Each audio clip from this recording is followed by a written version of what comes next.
Hoje eu trago aqui Tagino Gondim, né? Sanfoneiro, cantor, compositor e músico. Muito obrigado por você estar aqui e seja bem-vindo. É isso, agradeço, né? Hoje, podendo fazer parte, né, desse seu cast aí de amigos, de pessoas que você vislumbra terem um certo trabalho, um certo cuidado com o nosso cenário, para poder fazer parte do teu podcast. Muito bom estar aqui. Muito obrigado. Tagino, de onde vem Tagino Gondim? De onde nasceu? Onde nasceu? Nasci aqui perto, relativamente perto de 270 quilômetros mais ou menos, de Salgueiro, Pernambuco, onde meus irmãos todos, né, a família toda veio de lá, de Salgueiro. Meu pai, na época, na década de 70, ele veio aqui para a região do Vale de São Francisco para trabalhar na construção da Vila de Sobradinho. A Barra de Sobradinho estava sendo estabelecida aqui, e então Sobradinho estava necessitando muito dessa coisa. Os trabalhadores que iam para lá, as pessoas que começaram a se motivar a chegar em Sobradinho, no grande lago de Sobradinho. E aí meu pai veio aqui e achou logo emprego na cerâmica, Seu Bosco na época, e começou a trabalhar levando material de construção para lá, e tudo foi se estabelecendo aqui.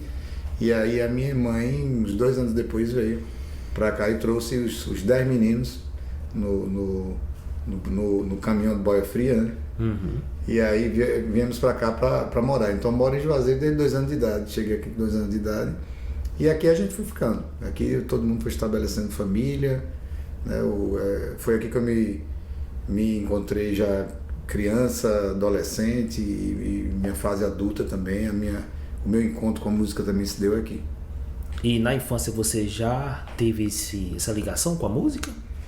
Na infância não com a música. Eu tinha com a música porque meu pai tocava sanfona, eu gostava de ficar. Meu pai sempre foi caminhoneiro, mas gostava de ficar tocando ali por dentro de casa, e a gente tinha que acompanhar ele, tocando zabumba, triângulo, reco-reco. Mas meu encontro com a arte se deu primeiro com os desenhos, né? 6 anos de idade, assim, eu já estava desenhando. Gostava de ver Formiga Atômica na televisão, essas coisas de desenhos.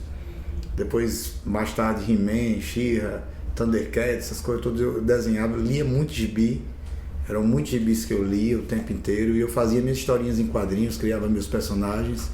Então meu primeiro encontro com a arte se deu no desenho. Da parte gráfica, não é isso? No desenho mesmo, desenhar, pegar o papel, a caneta aqui e criar meus gibis, minhas histórias em quadrinhos e tal. E aí a sanfona mesmo foi com 12 anos de idade. Eu já estava uma certa vez assistindo um programa de TV de TV num domingo, e meu pai estava do meu lado aqui e começou a tocar. Meu pai estava do meu lado e começou a tocar na sanfona dele, um 80 baixo, né? Uhum. E aí eu vi ele tocando assim, fiquei olhando para os dedos dele e disse: meu pai, deixa eu pegar aqui a sanfona. Ele me deu a sanfona assim no colo, e eu fui praticamente remendando os dedos dele, né? Ele tocava.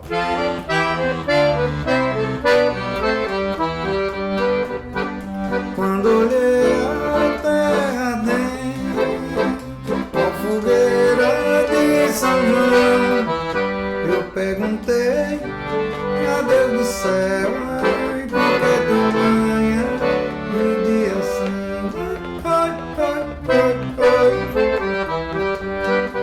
Quando meu pai viu que eu estava mais ou menos assim, remendando os dedos dele assim na sanfona, aí ele começou a deixar a sanfona em casa, viajava e deixava a sanfona aberta, que ele trancava com cadeado. Ele deixou a sanfona aberta ali para que eu ficasse malinando na sanfona, e era o tempo todo assim. Então, com 12 anos eu comecei a fazer o meu ginásio, estudava no Rui Barbosa, um colégio estadual, e aí, mas era o tempo inteiro na sanfona e desenho e tal.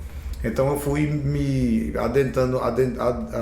adentrando mais no trabalho de Luiz Gonzaga, na linguagem, sabe, na imagética dele, tudo que ele vivia, que ele pensava, tudo tal. E os seguidores dele, Dominguinho, Jacques do Pandeiro, Marinês, Elba Ramalho, Trio Nordestino. Então era toda uma coisa que eu ia começando dali a compreender e a desejar estar fazendo parte daquele time, que já se tornou precioso para mim.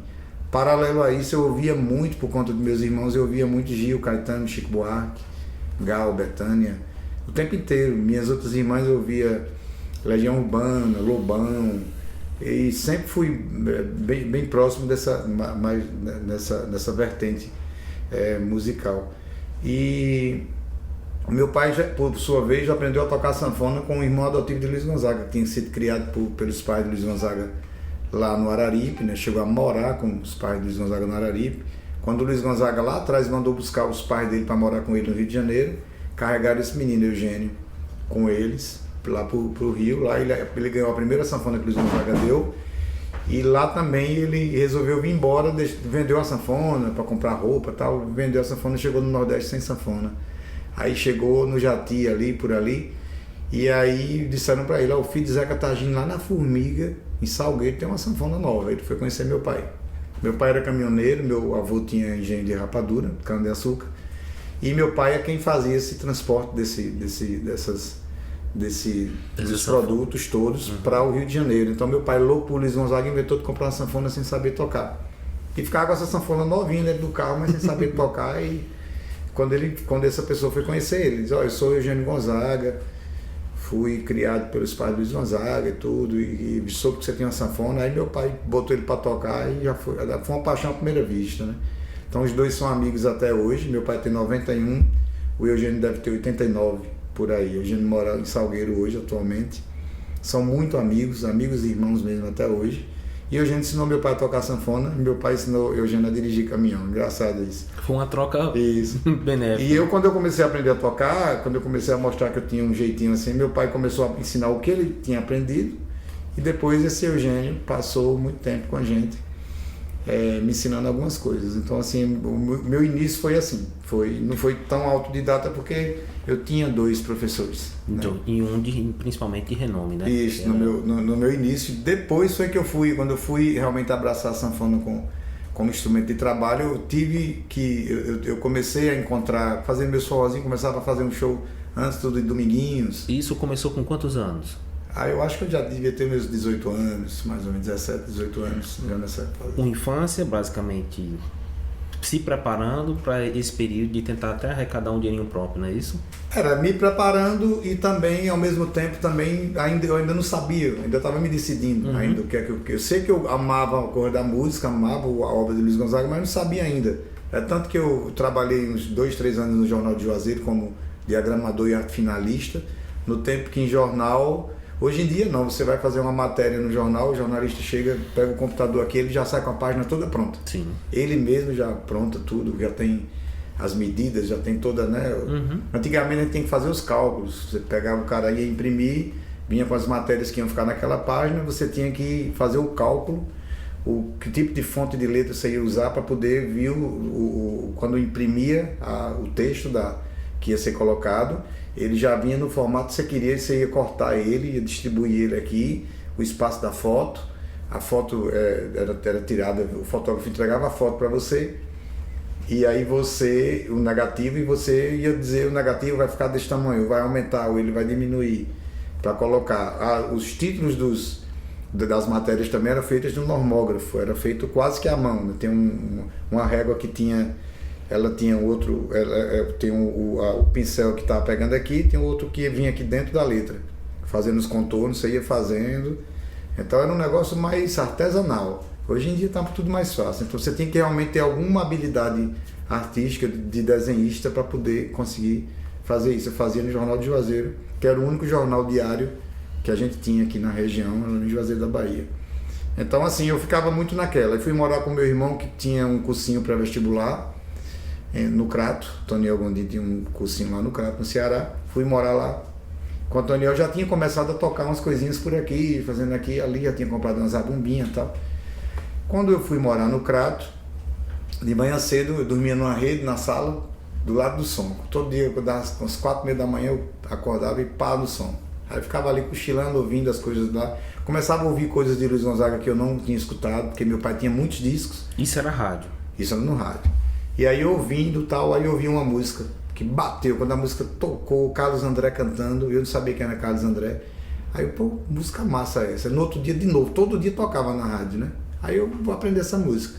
Aprendi a música, cheguei, voltei, passei um ano lá, voltei aqui para Juazeiro, comecei a tocar a música nos forrós que eu fazia. E o povo ficava tudo doido, essa música, toca a sua música. Não era minha, mas toca a sua música, a sua música, a sua música. A música fez tanto sucesso que eu fui parar na TV, na época a TV... que era a antiga TV Norte, que hoje é a TV São Francisco, a primeira TV que chegou aqui na região, me chamaram para fazer uma entrevista comigo, porque a música estava na boca do povo. Então mostraram cenas do pessoal cantando na rua, lavador de carro, todo mundo, o bombeiro nos postos. Tal. Foi o primeiro sucesso? Foi o primeiro sucesso, não era minha, mas era minha porque eu interpretei. Então, né? Aí eu gravei ela, fiz uma gravaçãozinha amadora e pedi um amigo meu que era diretor de programação da Vale FM na época, Daniel Campos, que é meu conterrâneo de Salgueiro. E aí, Daniel, pô, estou com a música aqui, rapaz, vê se dá certo tocar aí na rádio. Aí ele, me dê que eu vou ouvir, aí ele depois me ligou. Rapaz, a sua música é bacana, eu vou botar na rádio agora, viu? Eu digo, aquela alegria, assim, tamanho do mundo de ter uma música tocando no rádio. Aí quando começou a tocar, meu Deus do céu, minha música está tocando no rádio. E aí a música tocou, e no meio da música eu recebi uma ligação, estava na casa da minha mãe, eu recebi a ligação de Mônica Sangalo, irmã de Ivete, que já era conhecida minha, gostava do meu trabalho também, do dela. E ela, rapaz, que coisa linda essa, eu nunca mais tinha escutado uma coisa tão linda como essa. Isso era o ano de 94. E a música tá estourada depois de mim, aí todo mundo gravou, né? E aí depois também que essa música fez sucesso todo, foi que eu disse, rapaz, eu tenho que começar a compor, fazer coisas minhas mesmo, porque não vou ficar cantando coisa dos outros o tempo todo, vou fazer música minha. Foi que eu comecei a fazer música, né? Mas a música que eu tô falando em questão é essa aqui, ó. Se eu morasse aqui pertinho, nega, todo dia eu vinha te ver, te trazer um par de cheiro pra derramar em você. Essa música ninguém conhecia, ela tinha sido gravada lá, mas ninguém conhecia. Depois de mim, a música já tinha sido gravada, pasme, tinha sido gravada por Zezé de Camargo, quando ele não fazia dupla ainda com o Luciano. Tem um disco dele de 87, se eu não me engano, que ele tá com a sanfona preta na capa e ele canta essa música, Até Mais Ver, mas não era tocada. Ninguém nunca tinha escutado falar assim, ninguém tinha. E aí a música aconteceu comigo nesse ano. Aí foi que eu disse assim, rapaz, eu acho que eu virei artista, eu tenho que começar a compor. Aí eu comecei a compor músicas, né? Dentre elas tem uma que até hoje todo mundo gosta, né? Pra sanear. Sinto falta de você, meu amor, não sei viver junto a essa solidão. Meus olhos andam cheios d'água, estou me amada, tô sofrendo de paixão. Vivo feito passarinho, perdido, não encontro alguém pra se aninhar. O sabiá ferido, agora perdido sem você. Pra me achar, sem você não acha medo. Xodó e nem sossego, nem encontro alguém pra me acalmar. Meu amor, meu amorzinho, pra nós dois ficar juntinho, ter meu lanchinho pra nós morar. Aí a música, aí foi quando eu comecei a fazer com essa aí, fiz uma atrás da outra. Todo disco meu sempre tinha, acho que 70%, 80% de músicas minhas gravadas. Aí você começou a gravar mesmo? 96, desde 96. Aí comecei a gravar aqui na região ou você precisou ir para fora? Fora. Essa coisa de estúdio era uma coisa muito longe, distante. Ela não era assim. Hoje você tem bons estúdios em casa, no quintal de casa e tal. Mas eu fui para Caruaru. Aí foi quando eu tive contato mais próximo com Duda da Passira, com Camarão, né, que eram grandes acordeonistas, tal, já experientes em estúdio também e tal. Então foi quando eu comecei ali começar ali a engatinhar um pouco e viver aquela coisa do estúdio, aquela coisa de produzir o trabalho, né? Então primeiro, segundo, terceiro, mas a partir do quarto eu acho que eu comecei a pegar o jeito. Os discos começaram a ficar mais arrumadinhos. Os três primeiros ainda faltaram assim, algumas coisas que depois eu pensei, pô, se tivesse com a cabeça de hoje tinha sido diferente um pouco. Algumas coisas assim, mas isso faz parte da vida, esse passo a passo, né? Degrau é importante. Você vê assim, muitos artistas que surgem imediatamente, infelizmente eles não passam esse degrau. Então e a queda pode ser esse maior, aprendizado, né? Esse aprendizado é importante. E o ponto de inflexão, no caso, na sua carreira, foi Esperando na Janela? Foi, desde esse começo aí, foi Esperando na Janela? Nacionalmente sim, porque quando Esperando na Janela aconteceu, eu já tinha um sucesso meu aqui, na região do Vale do São Francisco, as regiões onde eu trabalhava, a região do sul da Bahia ali, Itabuna, Jequié, Conquista, Itapetinga, Itororó, eu já trabalhava bem ali, e essa região do Vale de São Francisco inteira, até Bonfim, Jaguarari, Centro-Sé, Casa Nova, aqui pro lado de Curaçá, Uauá, e aqui em Pernambuco, Lagoa Grande, Cabrobó, Salgueiro, tal, isso aí já tava, Exu eu já tinha Já tinha o seu nome, isso, já tinha um nome, já estava construindo, fortalecendo esse nome bem. Mas a Esperando na Janela foi o boom nacional, né? Não é à toa que quando Esperando na Janela aconteceu, eu já estava no principal palco do Brasil, digamos assim, na época, que era o Canecão. Sim. No Via Funchal, em São Paulo. Então já estava rodando o Brasil com o Gil, já estava me levando, já estava indo com ele para os programas, ele fazia questão, porque eu era apenas o compositor da música até então. Porque eu apareço no filme, mas o Gil, no disco de Gil, era só Gil. Então, aquela coisa assim, ele, de qualquer forma, se apropria por conta da interpretação dele, da genialidade dele junto com a música. Ele não precisava de mim. Ele achou bacana aquele momento ali de ter realmente, poxa, trazer esse cara, porque ele viu alguma coisa em mim que disse, não, esse cara o Brasil tem que conhecer, foi o que aconteceu. Aí tu participou da banda dele ou no caso você ficou só acompanhando no caso dessa turma? Não, eu participei da banda porque eu já tinha meus shows também, eu nunca fui, eu não sou músico dos outros, eu sou um artista, eu me acompanho, né? Uhum. Às vezes, claro que eu faço uma coisa com o Xangai, com o próprio Gil, com Geraldo, com o Elba, com alguma coisa que a gente tá fazendo assim, já fiz várias vezes, mas não é a minha prioridade, né? E o Gil chegou nisso, tanto que depois do sucesso Esperando na Janela, ele produziu um disco meu, participou do disco, foi o meu primeiro disco lançado por gravadora, logo depois, no ano depois de Esperando na Janela, quando a gente ganhou o Grêmio Latino. Que é um prêmio importantíssimo. Importantíssimo. Qual o sentimento que tem de um cara sair de Salgueiro, radica no caso em Juazeiro, e no caso esse cara ter uma composição a melhor da América Latina? Qual é esse sentimento? Rapaz, é um sentimento de vitória, né? Mas é aquela vitória que você não se torna um snob, você não deixa subir para a cabeça nada a mais do que se permita, no caso. É importante isso. É a alegria que você sente por você estar levando isso para as pessoas, é a alegria que você vê que as pessoas estão tendo em ter contato com sua música, cantando, reproduzindo aquilo em todo canto e pedindo, e a música se tornando a grande música do momento, se tornou hoje um dos maiores clássicos do cancioneiro junino e da música brasileira, né? Todo artista brasileiro, principalmente na época junina, tem que incluir Esperando na Janela no repertório. Ou gravou ou já cantou em algum momento de sua vida. Então essa alegria maior que dá pra mim é isso, é de que a música tá aí, de que ela foi abraçada por todos. Tem a questão da música e também tem a questão das referências. E você nessa época já tem essas referências, no caso do pessoal da Tropicália, e você no caso ser amigo deles, né? Como é que é isso? Conta um pouco. Bom, quando eu já adorava as músicas do Chico, de Bethânia, de Caetano, de Gil, tudo tal, não passava por minha cabeça de jeito nenhum que eu ia nem chegar perto, que eu ia conhecer, e nem assim anseio de dizer, poxa, eu quero conhecer esse pessoal, eu quero estar perto e tal. Nunca passou por minha cabeça. Então, de repente, quando Esperando na Janela, eu acabei entrando no filme cantando por causa da Regina, né, que me ouviu cantar música e de imediato já me pediu que é a Regina Casé, né? Que cantasse, que é a Regina Casé. Que foi que no início o diretor tinha me cortado do filme, né? O filme ele estava sendo rodado e o Manduca me levou lá pro diretor, o Manduca trabalhava na produção do filme, na produção Manuca local, um grande compositor, isso, né, que é meu parceiro na música. E o Manuca trabalhava muito com essas coisas, então a produção local era com ele. Aí o diretor, quem quer um sanfoneiro de Manuca, foi atrás de mim. E aí, pô, você tá dentro do filme e tal. E eu, poxa, que massa, eu vou entrar no filme.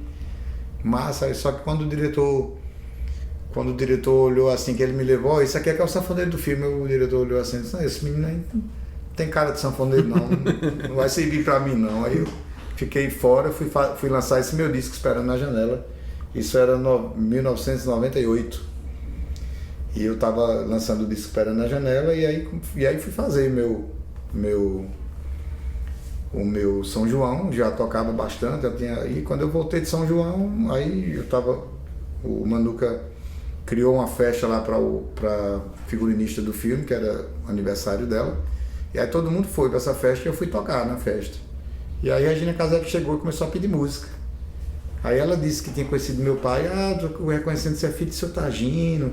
Eu disse, Regina, como é que você sabe? Ele disse, seu pai me deu um disco seu. Todo mundo adora ele lá, seu pai tá com o caminhão dele trabalhando no filme, a gente adora ele e tal. Eu disse, que massa, aí você gostou do disco? Aí ela disse, não, mas não tem tempo de ouvir não. Não tem tempo de ouvir, não deu tempo de ouvir ainda. Eu disse, então imagina, aí eu falei no microfone, né, gente, já que vocês gostam muito de meu pai, eu vou pedir licença aqui e vou cantar uma música minha. Aí eu mandei, né, pra todo mundo.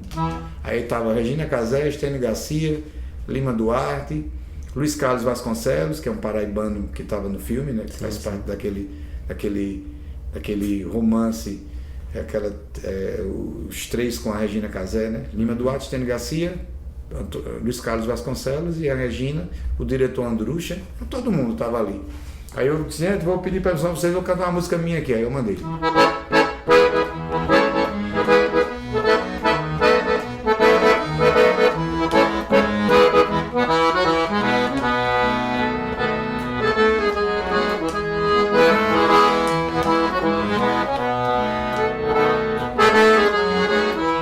Ainda me lembro do seu caminhar, seu jeito de olhar, me lembro bem.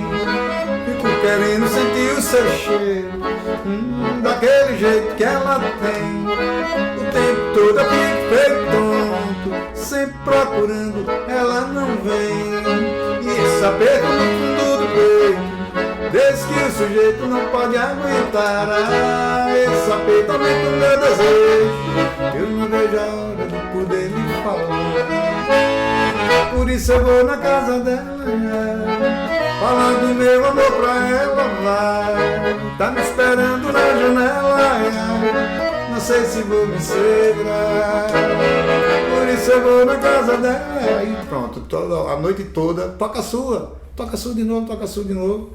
Aí no outro dia já me ligaram da produção dizendo que era para eu arrumar a roupa, a sanfona, que o carro ia me pegar, que eu ia fazer o filme. Aí eu já entrei no filme fazendo, esperando na janela, tocando, esperando na janela, numa cena em que já estava na finalização do filme. Eu entrei cantando, da música eu cantei só o refrãozinho mesmo, de Esperando na Janela. Então assim, tanto que no momento a música estava todo mundo naquele oba-oba, o diretor e tudo, mas na hora de editar ainda não tinha aquela coisa do essa é a música do filme, essa música vai chamar o filme, não existia isso. É porque tinha que acontecer. Sim. Então aí Gil já estava fazendo a trilha sonora, gravava outras coisas dele, por ser de lá do sertão, lá do Cerrado, Luiz Gonzaga e tal, mas não havia Esperando na Janela. Regina terminou as filmagens, voltou para o Rio, e aí chamou o Gil e disse, Gil, você tem que gravar essa música de Targino é a música do filme.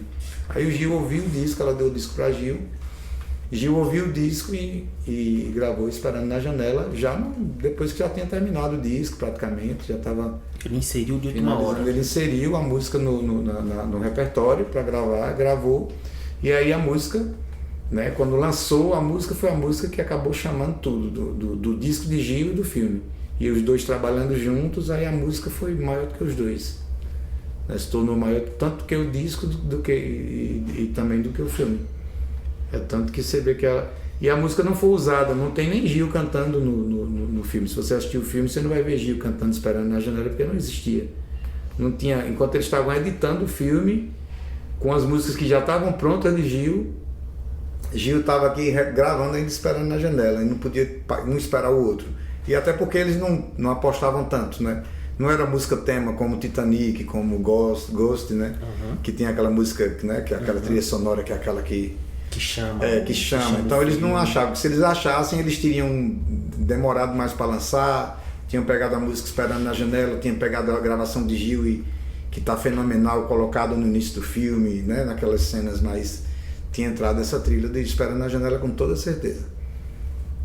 Muito legal essa história, e feliz por você ter ganhado esse prêmio hoje. Pode estar na sua estante, né? Tá lá guardadinha, tá num lugar especial. Aí depois veio o Troféu Caymmi, que é o Oscar da música baiana, né? E veio depois, aí anos depois eu lancei o Canções de Luiz, o meu primeiro disco só em homenagem a Luiz Gonzaga. E aí eu ganhei o prêmio de melhor cantor regional com esse disco aí, então foi muito bacana. No Teatro Regional, no Teatro Municipal do Rio de Janeiro. Eu e Elba Ramalho. Que aquele teatro, ao você entrar, você é uma grandiosidade, né? Isso, aquele... especial, né? E aquele teatro estava infestado de grandes nomes, né? De artistas, Roberto Carlos, Erasmo, Djavan, Paralamas de Sucesso, todo mundo estava ali, Chitãozinho Chororó, não tinha um artista assim de apoteose, de grande nome, assim, de relevância no Brasil que não tivesse lá presente nesse prêmio. E ao dormir nesse dia? Como é que dorme? Cheio de vinho. Quando recebeu o prêmio, ainda mais que tinha um chequinho ainda que vinha junto. E pronto, né? E depois foi que eu vi, né? Quando eu fui receber o prêmio, rapaz, quando disse assim, eu era o melhor cantor de música, tá agindo Gondinho, não acredito que eu ganhei. Aí eu fui subindo, soltei uma piadinha lá, a Regina, Elba Ramalho tinha ganhado antes, depois eu, juntos nós dois ali recebendo o troféu. E aí vem uma moça bonita, aquela moça bonita dessas premiações, vem com um envelopezinho branco assim, aí massa, botei um envelope aqui no bolso do blazer, e massa, pensei que era um negócio agradecendo, parabenizando e tal. Aí pronto, terminou, a gente foi tomar um vinho lá em Ipanema, e aí quando chega assim, abre lá aquele envelope lá pra gente ver o que é que tinha, quando vai olhar dá um chequinho de, eu acho que era, na época acho que era 10 mil reais ou 12 mil reais, sei lá, sem você estar esperando nada. Daqui a pouco eu disse, agora haja vinho. Dormi com muito vinho, foi muito bom. Não, que felicidade. Muito bacana. É assim, aquela coisa de que você, naquele momento você foi feliz na produção do disco, na interpretação que você deu para aquela música. Quando você recebe um prêmio de melhor cantor ou melhor instrumentista, eu considero muito isso. É a interpretação, é o momento, é aquela energia daquela hora que você conseguiu, você recebeu aquilo talvez, e você conseguiu transpor aquilo e transmitir isso através do seu som, do que você faz. Eu acho que é isso que aconteceu. Então foi muito bacana. Pode ser que se repita mais vezes, né? Claro, né? Você não parou. Agora eu fui indicado, um ano retrasado, dentro da pandemia, fui indicado com o meu trabalho Tá Agindo Sem Limites, um EP que foi lançado no digital aí, que eu cantando com Fagner, com músicas minhas, né? Eu cantando com Fagner, Zé Cabaleiro, Carlinhos Brau, Ivete Sangalo, Bel Marques, Saulo, do Saulo Fernandes. Isso então, lançado em 2020?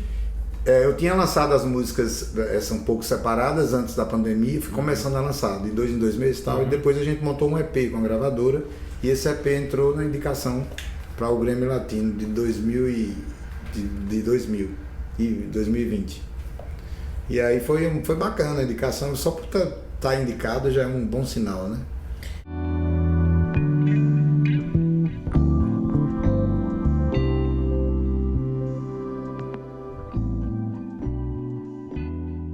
Taginho, e a pandemia? A pandemia veio aí, a avassaladora, né, com tudo, para tudo, com todos. No início deixou todo mundo muito chocado, era tudo muito novo. Hoje as pessoas têm menos medo, a gente está convivendo com ela, né? Os números, os índices estão baixando, a gente sabe que isso pode ser que se extinga por um tempo ou não, ou pode ficar aí sobrevoando aí as vidas da gente, nosso dia a dia, mas ela nos trouxe também muitas lições, né? Tem uma lição árdua e difícil para a gente engolir, para a classe artística, as pessoas que fazem evento, que vivem desse tipo a gente tem esse tipo de profissão, levando entretenimento para as pessoas e tal. A gente percebeu que nós detemos a produção de um PIB bastante forte para o Brasil num todo, essa produção de eventos, a gente que lida com isso, com música, a música, com tudo isso, mas no momento da pandemia nós não fomos contemplados em momento algum. Tiveram algumas enganações, alguma coisa de projetos, né? Projetos até que deviam ser sérios, como a Lei Aldir Blanc, mas que na hora que chegavam, que eram distribuídos, quando distribuídos para os municípios, para os estados e tudo, não eram bem empregados, né? Tem alguns sinais assim de falta de zelo, falta de carinho, falta de amor à nossa classe. Então assim, a gente está penando muito. Muitos amigos meus venderam o que tinham, venderam ônibus, venderam estrutura de som, de luz, de tudo que tinha. Muitos desistiram da carreira artística, começaram a procurar uma outra coisa, músicos e tudo. Eu tenho que agradecer, porque da minha parte eu ainda estou conseguindo manter, fiz umas lives, consegui patrocinadores, fiz alguns, agora depois que baixou um pouco, eu fiz alguns shows, poucos, mas alguns shows que davam ali pra gente ir salvando a nossa receita. Quer dizer, são 2 anos, né, que a gente passou aí sem a nossa principal receita, que é o São João. São João, para um forrozeiro, significa 70% a 80% da nossa receita anual. Então, quando você não tem uma receita dessa durante 2 anos, é um baque muito, muito grande, né? A gente não tem como se segurar. Então, a gente, para você manter um padrão que você está acostumado, muita gente sofreu muito por causa disso, e sofre, né, ainda hoje. A gente tem um carnaval cancelado aí, que pode ser uma boa para o São João, porque em não ter o carnaval, espera-se que a gente consiga realmente manter essa queda e que a gente consiga realmente que todo mundo tenha um melhor controle, né, que as autoridades de saúde tenham um melhor controle sobre o que está acontecendo, porque um carnaval também, uma aglomeração grande, assim, nas principais capitais e cidades do país, é um negócio meio chocante, né, para um momento pandêmico como esse. Então eu espero que o São João, que tudo se abra. Eu tenho meus festivais ainda, além dessa receita do São João, tem os festivais que eu faço. Festival de Forró da Chapada em Mucugê, que eu considero o maior e melhor festival de forró do mundo.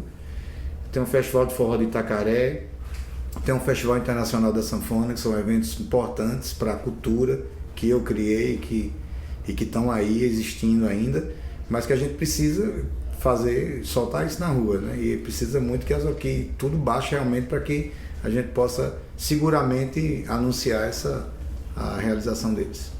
Tá, Gino, uma crítica que eu vi importante relacionado à vinda de vários músicos do São João que não fazem parte do cast relacionado ao que é o São João em si.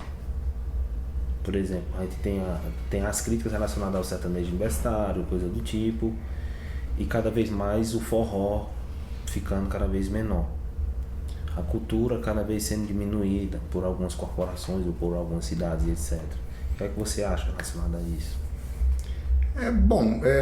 A tradição e a cultura, elas são estáticas, né? Elas não são estáticas, na verdade, elas são móveis, né? Elas se movimentam o tempo inteiro e mudam. A gente não pode querer que ser preconceituoso ao ponto de barrar. Isso, a gente não pode querer que tudo fique lá atrás como era antes, tal. Não, vão acontecer sempre mudanças. O perigo é que há muito tempo a música, no nosso caso aqui, a música e a arte, elas viraram um mercado, um comércio. Então, assim, você tem grana, você vai mexer ali, vai fazer o que você tem virar, o que não vai virar, vai ter que virar. Sim. Então essa briga pelo mercado, essa briga pelo dinheiro, o dinheiro que está sendo, que já se sabe, todo São João, as grandes festas de São João que existem no país, tem uma grana já determinada, que os governos, que federais, estaduais vão estar enviando para ali. Então já tem gente querendo mexer naquilo ali, quer entrar, opa, tem dinheiro aqui, eu quero também. Eu tenho dinheiro aqui, eu quero também. Então existe muito isso. Então é por esse motivo que a gente vê as festas de São João aí invadidas, né, de uma forma muito, muito, muito forte, muito indelicada.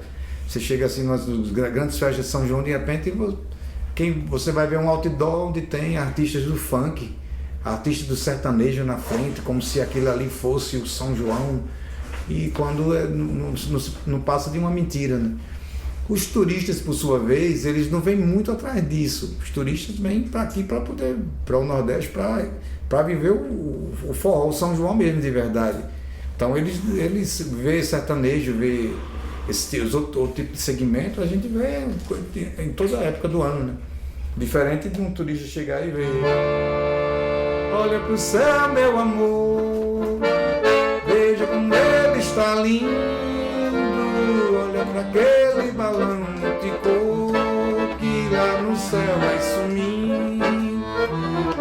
Foi numa noite igual a esta que tu me deste o teu coração. O céu estava assim em festa, porque era noite de São João. Eu via balões no ar, shot baiano e salão. E no terreiro teu olhar que incendiou meu coração. Isso é que é o São João, a sanfona que tem que ser protagonista, o sanfoneiro, os grandes, os pequenos têm que estar sempre ali tocando. Eu sempre bato nessa tecla quando toco nas festas de São João, que eu tenho a oportunidade de estar com o prefeito, com a primeira dama, que a gente tá ali comendo uma pamonha, alguma coisa. Ah, tá tudo lindo, tá? Eu sim, tá lembrado dos forrozeiros, os sanfoneiros daqui quando estão tocando, tá todo mundo então, não sei o que, tá? Eu sempre fico dando uma futucada, porque foi importante para mim também no início, quando eu tava ali me mexendo, querendo ser alguém na vida.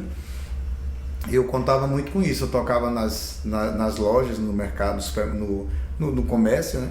As lojas sempre faziam, ainda fazem até hoje, né? Durante a tarde, manhã e tarde. Na época de São João sempre tem um triozinho de sanfona ali tocando, as pessoas passando para animar e tudo, tá? Tem sempre que estar lembrando deles. Então eu comecei a ser chamado, provoquei isso também, que é importante. Você não pode ficar só esperando que tudo caia do céu, você também tem que estar fazendo a sua parte. Mas quando eu comecei a me apresentar no palco principal, por mais que fosse de madrugada ou iniciozinho da noite, quando não tinha quase ninguém ali, eu me senti importante, eu senti que para eu ter realmente merecimento de estar ali, de continuar ali, de ser um grande nome, eu precisava me cuidar, precisava me vestir, meu jeito de conversar, precisava aprender a dialogar com as pessoas, precisava cantar melhor, tocar melhor, precisava ter cuidado com o repertório, o que é que eu tinha que fazer e tal. Comprar um instrumentozinho pequenininho, depois ia melhorando e tal. Tem esses degraus, né? Até comprar um instrumento melhor. Isso. Mas você vai fazendo sua parte e tem que ter o retorno. Você tem que fazer sua parte e tem que ter, né? Tá sendo remunerado também, mesmo que seja pouco por aquilo, mas você tem que estar sendo visto para você poder ir, poxa, é isso aqui, vamos lá, vamos embora. Eu me lembro quando criança, no Piauí, dia de feira lá era sexta-feira, que era chamado dia específico da feira, que as pessoas saíam dos municípios arredores e iam até a cidade para poder sacar, fazer feira, comprar os mantimentos do mês e etc. E quando criança, assim, minha mãe tem uma padaria e eu me deslocava da minha casa para ir até a padaria. E eu criança, eu me lembro de parar em determinados lugares, nesse trajeto, e ver esse trio. Um cara no triângulo, um cara no zabumba e um cara na sanfona, e eu criança ali, como aquela coisa de filme, a criança tentando ver o que está acontecendo ali e via. E, por exemplo, hoje eu já não vejo isso tanto. Né? Então, assim, um pouco a gente fica triste porque por exemplo, a sanfona não é tão comum como o violão, é um instrumento mais sofisticado, uma tecnologia mais incorporada, né? E é difícil, no caso desses jovens, começar, você tem que ter um amor muito grande pelo instrumento, pela sua cultura, para poder se desbravar e até saber lidar com as dificuldades do instrumento, né? Com certeza. E essa coisa do São João se tornou tudo que se tornou por conta de Luiz Gonzaga lá atrás, né? Então Luiz Gonzaga cantando o trio nordestino, né? Com grandes canções, tocando essas coisas, fez com que o São João se tornasse hoje o que é. Tem festa de camisa, tem isso tudo, mas começou lá atrás, isso não pode ser esquecido nunca. E Luiz Gonzaga, além de tudo, além do São João, com o São João, ainda, eu acho que talvez com essa força do São João que a gente tem, Luiz Gonzaga foi responsável, a música do Luiz Gonzaga é responsável pela construção, né, de um PIB enorme no Brasil, no Nordeste e no Brasil. Quando as pessoas veem assim que eu defendo muito Luiz Gonzaga, a grande maioria, eu tenho certeza que pensa assim, porque é sanfoneiro, ele adora Luiz Gonzaga por causa da sanfona, porque isso é aquilo, mas é muito mais do que um sanfoneiro. Luiz Gonzaga criou um PIB enorme. Quando ele cantava o São João, é o que as festas de São João são aí, né? Vende de tudo, né? Aí você vai para a culinária, você vai para as vestimentas, né? Para as roupas que todo mundo, então na época de São João todo mundo avança no comércio para comprar roupa, porque tem que se vestir assim, assado, as quadrilhas, tudo isso, é o cara que vai montar o som, é o cara que vai vender a pipoquinha dele, a senhorinha que vai vender a pamonhazinha dela, o licor, essa produção toda. A Luiz Gonzaga ainda vai mais a fundo, aí tem os bonecos do Vitalino, que Luiz Gonzaga quando cantou, né? A Feira de Caruaru, então que ela cresceu de uma forma que hoje o boneco Vitalino é conhecido no mundo, os santinhos, o Padre Cícero. Será que o Padre Cícero teria essa força inteira que tem hoje? Claro que é enorme a coisa do Padre Cícero, a devoção do Padre Cícero, mas será que Luiz Gonzaga não ajudou muito quando ele começou a cantar as coisas do Padre Cícero, né? Então, assim, E lembrando que, no caso, o Juazeiro do Norte era muito importante para Luiz Gonzaga, né? Tanto que quando ele morre, ele desejava que, no caso, uma parte do funeral tivesse sido lá, e foi, né? Isso. Saiu de lá e foi para Recife. Isso mesmo. Né? Tagino, eu vi que você colocou alertando a população ribeirinha sobre o Rio São Francisco. Tem um viés político nessa postagem? Algumas pessoas me questionam, né? Me perguntam, fazem a mesma pergunta assim. Na verdade não tem, não foi proposital politicamente, porque se fosse eu teria, não sou um menino besta, eu teria feito eu tinha envelopado tudo assim e tinha feito, por que o político tal, por que os nossos governantes não tomam conta, não ajeitam, tal. Não, porque eu tenho uma casa na Ilha do Rodeador, meu irmão também tem, e a gente soube que a Chess tinha avisado da cheia do Rio São Francisco, para que os ribeirinhos, a população ribeirinha, tomasse cuidado, começassem a aguardar o volume grande de água, 4 mil metros, né, cúbicos, que iam ser soltados durante os dias que viriam. Então eu resolvi soltar um vídeo lá da ilha onde eu estava, porque eu vi que começou a subir realmente o nível da água. Aí eu soltei um vídeo avisando, gente, eu não sei se vocês estão sabendo, queria que todos o meu povo aí, meus conterrâneos, meus ribeirinhos, que tomassem muito cuidado, porque a Chess acaba de anunciar que vai ter que soltar água, está recebendo água das Três Marias, e que vai ter que soltar uma vazão de água de 4 mil metros cúbicos, então vamos aguardar até o dia 24, acho que 24 de janeiro, vamos aguardar aí bastante água, pedir a vocês que tomem muito cuidado. Aí fui dando uns toques e falando que, além disso, tomem muito cuidado com a qualidade da água, porque estão vindo muitos dejetos, isso já é uma interferência humana, já são as pessoas abusando disso, uma coisa que vem acontecendo há muito tempo, a poluição, o assoreamento, então vem dejeto, vem mato, vem tudo de que você pensar, e que isso vai piorar descendo o rio, porque quando você for chegar lá em Alagoas já vai estar tudo numa situação horrível. Então foi mais uma coisa de um alerta mesmo, né? Eu disse, por que não? Já a Chess está avisando, vou fazer a minha parte também aqui, vou soltar. Então é uma coisa política, não deixa de ser, porque é um posicionamento seu, que é um posicionamento que eu sempre tive, relacionado ao Rio São Francisco, relacionado esse cuidado com o rio, né? Isso, relacionado à seca, o semiárido, um salite da vida, você vê pessoas... Agora choveu bastante, está todo mundo feliz. Ontem eu estive com o Jorge, um amigo meu lá do Salite, que mora em Juazeiro, e falando da alegria de ter a cachoeira, tudo tal, mas só que não é isso, a gente não vive isso o tempo todo, é uma região semiárida e que não tem o devido acolhimento, a devida atenção das autoridades. É tanto que eu participo da ONG Água para Irmãos com Sede, a gente, uma vez por outra, a gente está fazendo campanha não só com cestas básicas, mas conseguindo caminhões, pipa, para a gente distribuir para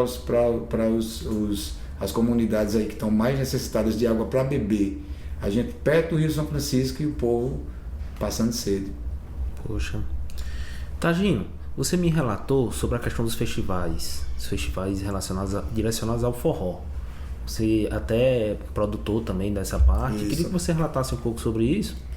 Pronto, também tem um viésinho político, porque assim, porque mesmo não sendo político, não sendo político de carreira, não tendo mandato nenhum, eu tenho feito algumas coisas que os próprios políticos com mandato podiam pensar e começar a fomentar mais isso. Eu faço o Festival Internacional da Sanfona desde 2009, que é um evento sobre o universo do instrumento da sanfona. Eu tenho crianças e tenho sanfoneiros já bons como Silas França, de Juazeiro, que começaram a tocar sanfona porque assistiram um festival. Isso é só um exemplo. Uhum. Tenho crianças que vão, a gente dá aula gratuita, os shows também, tudo, esses festivais que eu faço, todos eles são gratuitos. Esse festival isso a gente consegue, o Festival da Sanfona em Juazeiro da Bahia, que a gente realiza. Agora a gente está realizando geralmente no mês de novembro. Tem um festival de forró de Itacaré, que é em Itacaré, no litoral da Bahia, que é na Semana Santa. E o festival de forró da Chapada, que é no mês de outubro, no meu aniversário. Sempre no feriado ali do 12 de outubro, que eu faço lá na Chapada, em Mucugê.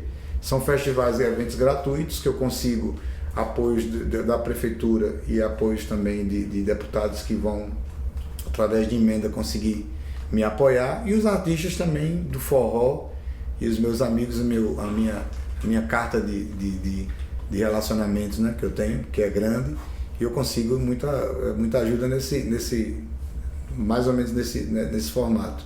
E a gente consegue lotar, um fomento ao turismo enorme, a gente consegue mostrar a força da nossa música, do forró, da sanfona, com qualidade para as famílias todas. É um exemplo, um bom exemplo que a gente dá para essas cidades que ainda hoje teimam na época junina de estarem usando artistas que não tem nada a ver e tal. Tudo bem que use, mas que não descaracterize, não faça com que eles cheguem e que a gente que sumam com os nossos forrozeiros autênticos. Não, vamos balancear isso que fica tudo bem para todo mundo. O que a gente quer falar aqui, pessoal, que esses eventos, nada se opõe à questão de trazer as figuras pop, mas não pode descaracterizar. Isso. De tirar, no caso, a parte que serve para o cerne do festival, e etc., que é, no caso, o forró, que faz parte do São João. E com os festivais eu venho mostrando, porque os meus festivais eles não acontecem no São João.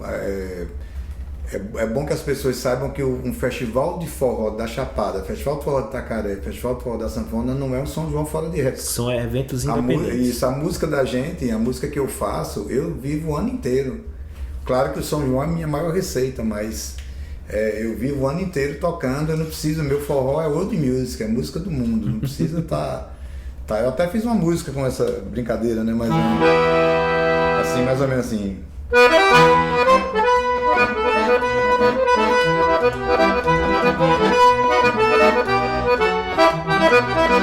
Sou forró do forró bodó, não leve a mal, também sou forró, sou de toda gente, de todo lugar.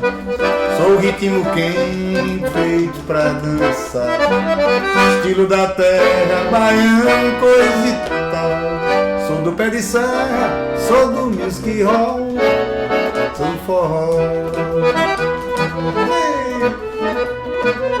Aí é mais ou menos a história do forró, querendo dizer que ele não precisa estar no pé da serra, não precisa estar no interior, na zona rural, não. Eu posso estar em casa de forró, posso estar fora do país, posso estar lá no alto da serra e vai estar tudo certo. O forró é todo dia, né?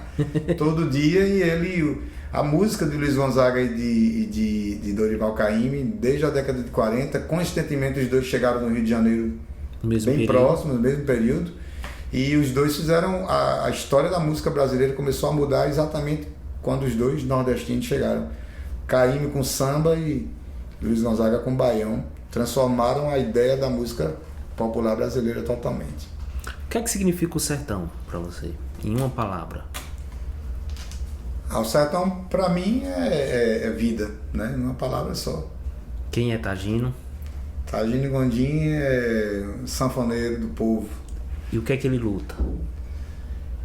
Eu luto pela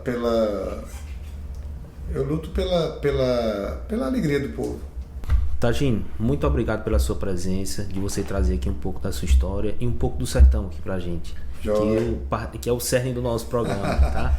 E uma palhinha para encerrar o nosso programa. Mas agradeço muito, Diego, obrigado, viu? Em nome do nosso povo aqui do sertão, que o Brasil todo, que o mundo tenha mais ainda, né, absorva mais ainda conhecimento através do teu podcast sobre os nossos costumes, a nossa vida, nossa lida diária. Certeza. Viajando bem longe de casa eu andava, tangendo uma boiada, sentia muita saudade. Ao longe eu me achava distante de minha amada, pedia a Deus que eu chegasse no sertão de Curaçá.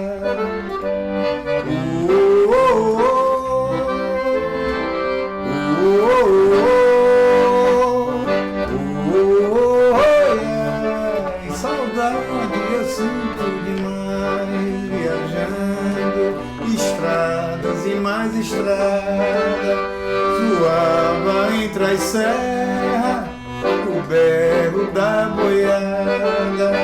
O sol já estava harto, as sombras cruzando a estrada. Meu Deus, eu não vejo a hora de chegar na terra-mar.